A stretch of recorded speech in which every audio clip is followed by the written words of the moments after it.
તમારા ઉપર જે આક્ષેપ થયા છે અત્યારે આપની પ્રેસ કોન્ફરન્સ છે, શું કહેવા માંગશો? કાલે સિટી ન્યૂઝના મારફતથી મારી ઉપર એવો આક્ષેપ કરવામાં આવ્યો છે, એવી એક અરજી દેવામાં આવી છે કે અલ્પેશ ઢોલરિયાએ 4 કરોડ ઉપરની કોઈ ઠગાઈ કરી છે. હું તમને આ આખી ઘટના પહેલા તો તમને એ ક્લિયર કરું કે જી ભાઈ અરજી કરી છે એ કોણ છે, ક્યાંના છે, કેવી રીતે છે એ મને ખબર નથી. બીજું જી એને આક્ષેપ કર્યો છે કે ક્રિપ્ટો, હવે ક્રિપ્ટો કેવા કલરનું હોય શું હોય એ મને ખબર નથી. ન્યૂઝના માધ્યમથી મને જાણવા મળ્યું કે તમારી ઉપર આવી આક્ષેપ થયો છે.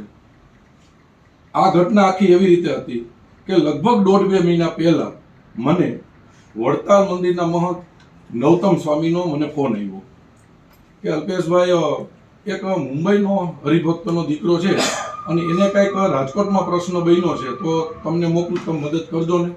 એટલે મેં એને કીધું કે આજ હું હાજર નથી, એને કયો કાલ તમે મોકલો તો હું એને મળીશ. પછી મેં એને ફોન કર્યો, હું સવારથી બપોર સુધી ગોંડલ માર્કેટિંગ યાર્ડે આવીશ, બપોરથી સાંજ સુધીમાં આવો તો તમે રાજકોટ કાલિયાલી મારી મીટિંગ હોય હું ત્યાં આવીશ. પહેલા 11 વાગે પહોંચવાના હતા, પછી પહોંચ્યા લગભગ 3 વાગે 4 વાગે. એટલે મેં એને પાછો ફોન કર્યો, તમારું ગોંડલ ધક્કો ન ખાતા તમે અહીંયા રાજકોટ આવજો, કારણ કે બધું રસ્તાનું કામ ચાલુ છે, તમારે હેરાન ન થવું. અત્યારે જ માનો પ્રેસ કોન્ફરન્સ ગોંડલ બોલાવવાની હતી, પણ આટલા બધા પત્રકાર મિત્રો હેરાન ન થાય, મારા અહીં મીટિંગ હતી એટલે મેં આ પ્રેસ કોન્ફરન્સ અહીંયા બોલાવી. મારી મીટિંગ હતી, તમારે બધાના રસ્તાનું કામ ચાલુ છે, ત્યાં ધક્કો નહીં. તો એ ભાઈ મને મળ્યા, એને વાત કરી કે અલ્પેશભાઈ અમારી હારે રાજકોટમાં આવી ઘટના બની છે. એટલે મેં કીધું તમે કોણ હતું કયો? એટલે એને નામ આપ્યું કે અમારી દરફોણ બારસિયા કરી છોકરો છે. મેં એનો કોન્ટેક્ટ કર્યો તો એ છોકરાએ મને એવું કીધું કે અલ્પેશભાઈ મારે એની પાસેથી 2 કરોડ તો લેવાના છે. એટલે મેં તરત સ્વામીજીને ફોન કર્યો, મેં સ્વામીજી મને તો આમાં મગજ નથી આવતું, આ ભાઈ કે 4 કરોડ લેવાના છે, આ ભાઈ કે 2 કરોડ લેવાના છે, તો તમે જરાક તપાસ તો કરો કે આ મેટર શું છે. એ છોકરાઓ લગભગ મારી પાસે ઓછામાં ઓછા અડધો-પોણો કલાક અહીંયા મળ્યા અને આવી રીતે ગયા. તે પછી નથી મેં કોઈને ફોન કર્યો, નથી એ છોકરા મળ્યા, મેટર શું છે, ક્યાં કોણ મળ્યા, હું કોઈને ઓળખતો નથી. વાત મળી તરત જ આજે મેં પણ પોલીસ ફરિયાદમાં અરજી કરી દીધી છે, હમણાં તમને કોપી આપી છે. મેં પોલીસ સમક્ષ નિવેદન આપ્યું છે કે જો આ કોઈ ઘટનાની અંદર અલ્પેશ ઢોલરિયા 100%માં 2-5% નહીં, કદાચ 1% વાય ગુનેગાર થાય ને, 1% વાય તોય મને સજા થવી જોઈએ. અને આટલા બધા મિત્રોની, પ્રેસ મીડિયાના મિત્રોની સાક્ષીએ કહું છું કે આની અંદર જો મારો 1%વાની પોઈન્ટમાં રોલ આવે ને, 1 પોઈન્ટમાં મારો રોલ આવે ને, તો હું પાર્ટીના હોદ્દેદાર તરીકે નહીં પણ હું જિલ્લામાં ક્યારેય પ્રવેશ નહીં કરું. 100% પોલિટિકલી હું ડેમેજ થાવ એના માટેના ફરિયાદ છે. અને મને દુઃખ એનું નથી કે અલ્પેશ ઢોલરિયા ઉપર આક્ષેપ થયો, એનો મને દુઃખ નથી. દુઃખ એના માટે છે કે મારી પાછળ મારી પાર્ટીનું નામ આવે છે, ભારતીય જનતા પાર્ટી મારી માં છે, અને હોદ્દેદાર ઉપર બેઠા બેઠા મારી ઉપર આવા આક્ષેપો થયા છે, એનું મને દુઃખ છે. અને એના માટે મેં પાર્ટીમાં કીધું છે, અત્યારે મેં ડીસીપી સાહેબને કીધું છે, સીપી સાહેબને કીધું છે કે તમે સચોટ સાહેબ તપાસ કરાવો. આ વ્યક્તિ કોણ છે એ બી હું જાણતો નથી. મારા 2 મોબાઈલ નંબર આપ્યા છે, મારા એકાઉન્ટ આપ્યા છે, કે મારા નંબરમાં ક્યારેય કોઈ હીરપરાભાઈએ ફરિયાદ કરી છે એની એને કોલમાં વાત થઈ હોય, અમે ક્યાંય મળ્યા હોય તો મારી તમામ પ્રકારની જવાબદારી છે. કોઈને હું ઓળખતો નથી. ઓનલી ફોર મને બદનામ કરવા માટેના પ્રયત્ન છે. હું તમને મિત્રો દાખલા તરીકે એક વાત કહું કે થોડોક ટાઈમ પહેલા એક વિડીયો વાયરલ કર્યો કે અલ્પેશ ઢોલરિયા અત્યારે ગોંડલ માર્કેટિંગ યાર્ડના ચેરમેન તરીકે હું છું. અમારો એવો ટાર્ગેટ છે કે આવતા 6-8 મહિનામાં એશિયાનું નહીં વર્લ્ડનું માર્કેટિંગ યાર્ડ બને, એના માટે અમે વિકાસ ચાલુ છે. દાખલા તરીકે આ વખતે આપણે 6 મહિના વરસાદ આવ્યો તો એ વરસાદમાં ખેડૂતોનો માલ ન પલરે, એટલે હું એવું એપીએમસી બનાવવા જઈ રહ્યો છું કે ગમે ત્યારે વરસાદ આવે આપણા ખેડૂતોનો માલ પલરે નહીં. તો વિકાસના કામ ચાલુ છે. તો એવો વિડીયો બનાવીને મૂક્યો કે અલ્પેશ ઢોલરિયાએ એપીએમસીમાં 100 કરોડની લોન લીધી અને લોન વાપરી નાખી. આજુ મીડિયાના માધ્યમથી એ આક્ષેપનો પણ તમને જવાબ દઈ દઉં કે માર્કેટિંગ યાર્ડમાં ટોટલ 10 કરોડ રૂપિયાની લોન લીધી છે. અને લોન શું કામ લીધી છે? જેટલા વિકાસના કામો છે, દાખલા તરીકે અમે 1.5-2 વર્ષમાં 101 કરોડના વિકાસના કામ કરશું અને 100 કરોડ રૂપિયા ઉપર 25% કેન્દ્ર સરકારની સબસિડી મળે અને લોન લીધી હોય તો જ સબસિડી મળે.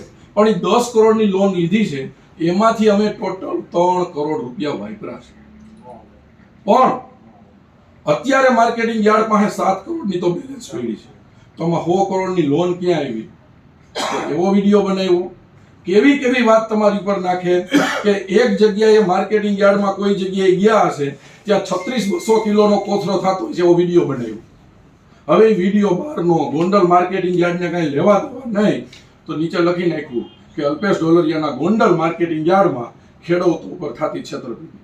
એટલે ભાઈ તમે તપાસ તો કરો, અમારી ઉપર છે. મેં સીપી સાહેબને એ પણ કીધું છે કે તમને એમ લાગે ને કે 1% વાળું હોય તો બ્રેઇન મેપિંગ ટેસ્ટ પણ મારો કરાવો, એ ઉપરાંત લાઈ ડિટેક્ટ ટેસ્ટ પણ કરાવો. મારી આની અંદરથી મને મારો આત્મવિશ્વાસ છે, કારણ કે મને મારા પરિવારમાંથી સંસ્કાર મળ્યા છે અને સંસ્કાર એવા પડ્યા છે કે આ સિસ્ટમમાંથી ક્યારેય 1 રૂપિયો લેવાનો નથી. મિત્રો, હું તમને કહી દઉં કે હું જે માર્કેટિંગ યાર્ડનો ચેરમેન છું ને, ત્યાં લગભગ 10,000 કરોડનું ટર્નઓવર છે. હું ધારું ને તો 5 લાખ રૂપિયાનું કરપ્શન કરી શકું. આજ હું ભગવાન સ્વામિનારાયણના, હું જેમાંથી આવું છું સ્વામિનારાયણ ભગવાનના અને મારા દીકરાના સોગંદ ખાઈ શકું કે અત્યાર સુધીમાં જાહેર જીવનમાંથી અલ્પેશ ઢોલરિયાએ 50 પૈસાનું કરપ્શન નથી કર્યું. અને એવી રીતે કહેવાનું કે 4 કરોડની તમે ઠગાઈ કરી. મને વિશ્વાસ છે પોલીસ તંત્ર ઉપર. મેં જે અરજી કરી છે, હું 100% થોડાક દિવસમાં પોલીસ તંત્ર ઉપર મને ભરોસો છે કે એ દૂધનું દૂધ અને પાણીનું પાણી કરશે. હું 100% નિર્દોષ સાબિત થાય એનો મને આત્મવિશ્વાસ છે, કારણ કે મેં ભારતીય જનતા પાર્ટીમાં એન્ટર થયો ને ત્યારે મારા પપ્પાએ કીધું છે કે આપણે છાશ રોટલી ખાઈ લેશું પણ આપણા ઘરમાં હરામનો રૂપિયો ન આવવો જોઈએ.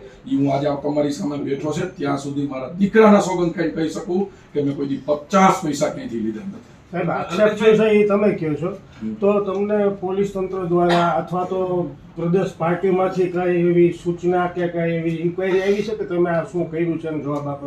નહીં, પાર્ટીમાંથી ખાલી મને એટલી વાત કરી કે અલ્પેશભાઈ શું છે, મેં એને કીધું છે કે હું ભારતીય જનતા પાર્ટીનો સનિષ્ઠ કાર્યકર્તા છું. તમે ખાલી કમિશનર સાહેબને કે ગૃહ વિભાગને એટલું કેવડાવી દો કે તપાસ સચોટ કરે. હું એમ નથી કહેતો કે મારી ઉપર બચાવવાનો પ્રયત્ન કરે. હું તમને અત્યારે બી કહું છું કે 5% 7% નહીં, 1% વાગે 1 પોઈન્ટમાં જો હું ગુનેગાર હોય ને તોય મને સજા મળવી જોઈએ, કારણ કે હું ભારતીય જનતા પાર્ટીનો કાર્યકર્તા છું. મારો મને ડર નથી, મારી પાર્ટી ડેમેજ ન થાય ને એનો મને ડર છે. પોલિટિકલી તમારી ઉપર આ થઈ રહ્યું છે, તો ખરેખર વિરોધી પાર્ટીના લોકો છે કે અંદરના જ કોઈ લોકો છે?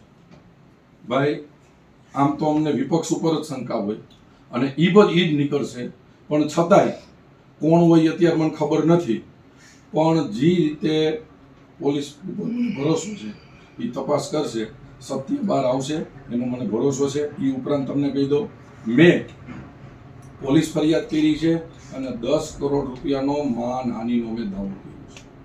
10 કરોડ રૂપિયાનો માનહાનિનો દાવો કર્યો છે.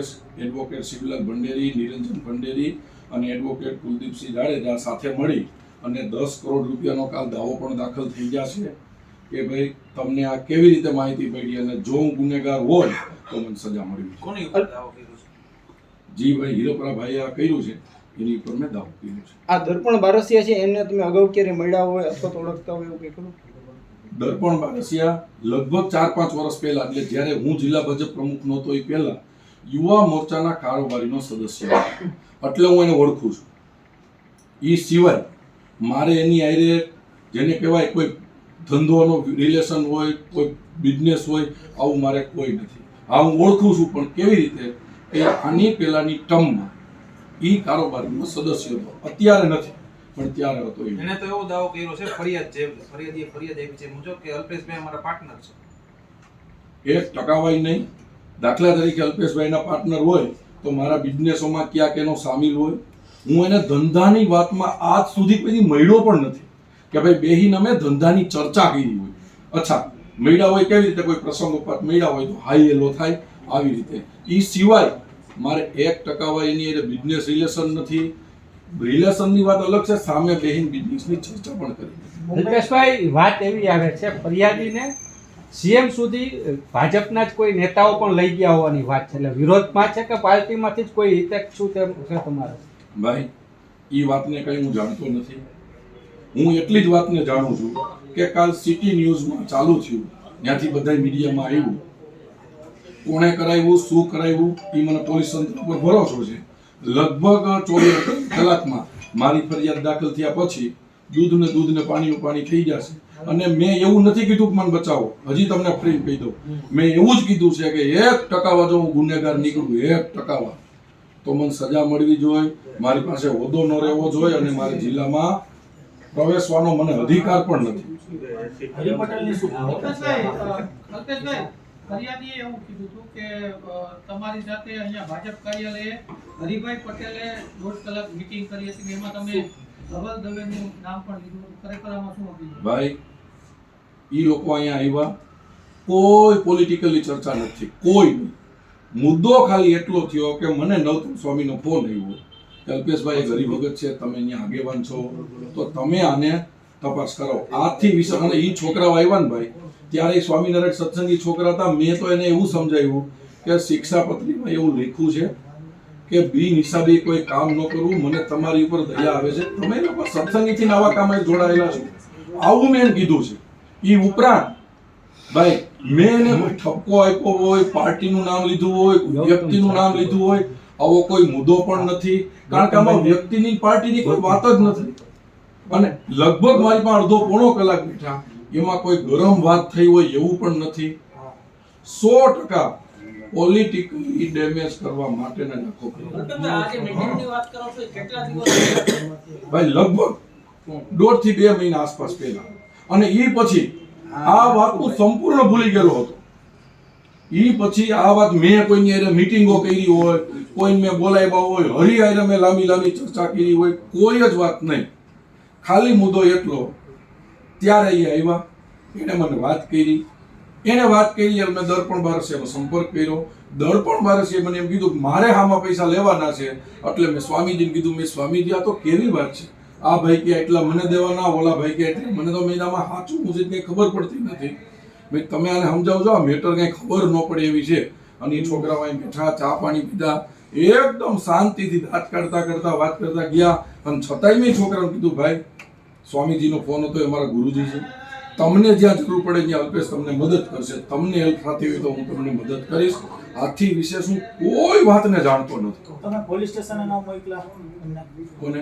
આ બંને જે આવ્યા હતા એ ભાઈએ મને એવું કીધું કે અલ્પેશભાઈ એકવાર અમારે મુંબઈમાં આના માટે ફરિયાદ થઈ ગઈ છે. એ અહીંયા બેઠા હતા ત્યારે મને એવું કીધું કે આની ફરિયાદ, કારણ કે કેસ ક્યાંનો છે, એ મુંબઈનો છે, રાજકોટનો કાંઈ કેસ જ નથી.